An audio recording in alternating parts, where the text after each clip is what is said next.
নমস্কার, এনি 24 চ্যানেলের সকল দর্শক শ্রোতাগণকে স্বাগত জানাই আমি আলপনা ধর। ননহে সপনো কা উড়ানের বসে আগো প্রতিযোগিতা ডিএনএইচএস স্কুলে উদারবন্দে 15 আগস্ট উপলক্ষে এক বিশেষ কার্যসূচি হাতে নিয়েছে। উদারবন্দের বুকে 1 বছর আগে আত্মপ্রকাশ করা একটি বেসরকারি সামাজিক সংস্থা ননহে সপনো কা উড়ান রবিবার ডিএনএইচএস স্কুলে ছাত্রছাত্রীদের মধ্যে আয়োজন করে বসে আঁকো প্রতিযোগিতা। এতে 3টি বিভাগ ছিল, প্রায় 100 ছাত্রছাত্রী প্রতিযোগিতায় অংশ নেয়। বিচারক ছিলেন ববিতা সিনহা ও ফাইন আর্টসের ছাত্র পরাগ ভট্টাচার্য। এতে এই গ্রুপে প্রথম হয় সাফিউল্লাহ ইসলাম বারবুইয়া, দ্বিতীয় পাঞ্চালী পুরকাইস্ত, তৃতীয় চন্দ্রিমা সাহা। গ্রুপ বি প্রথম রঞ্জিত বণিক, দ্বিতীয় অন্বেষা রায়, তৃতীয় আয়ুষ্মান রায়।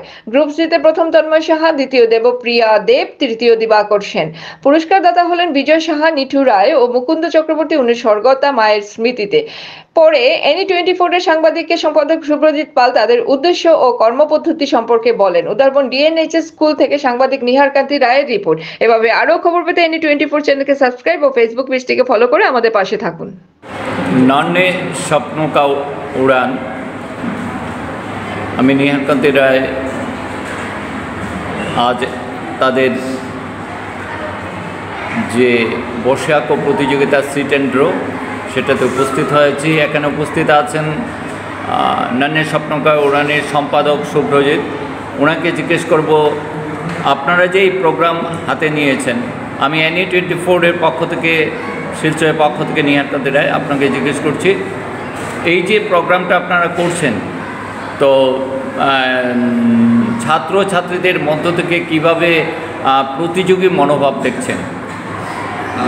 আমি সব ছাত্রদের পক্ষ থেকেই মানে উৎসাহটা দেখেছি, যার মধ্যে সব স্কুল থেকেই প্রায় 40-50 জন স্টুডেন্ট পার্টিসিপেট। কতটা স্কুল জয়েন করেছে?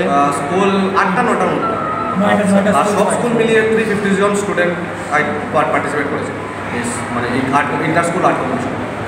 আচ্ছা, তো আজকে আপনাদের এখানে বিচারক কে কে থাকবে? বিচারক হলো আমাদের উদারবন্দেরই, ডায়েটে আগে মানে আর্ট শেখাতেন এবং এখন টিডি ক্লাবে শেখান ববিতা সিনহা ম্যাডাম এবং fine arts, Assam university fine আর্টসের স্টুডেন্ট খুবই জনপ্রিয় পরাগ ভট্টাচার্য, পরাগ ভট্টাচার্য এবং ববিতা সিনহা। আচ্ছা, তো প্রশ্ন হচ্ছে, স্বাধীনতা দিবসের দিনে আপনারা কি কি প্রোগ্রাম রাখছেন? আমরা স্বাধীনতা দিবসে আমরা ভেবেছিলাম যে মানে 15 আগস্ট আমাদের ফাউন্ডেশন ডে, মানে 2023-তে আমরা এই দিনই শুরু করেছি। যে আমরা ভেবেছিলাম যে এই দিনে একটা ছোটো মতো একটা র্যালি বার করবো এবং যত বাচ্চা আছে যারা খেতে পারছে না রাস্তার মধ্যে, তাদেরকে আমরা কিছু আমাদের পক্ষ থেকে যতই হবে সাহায্য করব। আর কিছু এখনও বাবা। ধন্যবাদ।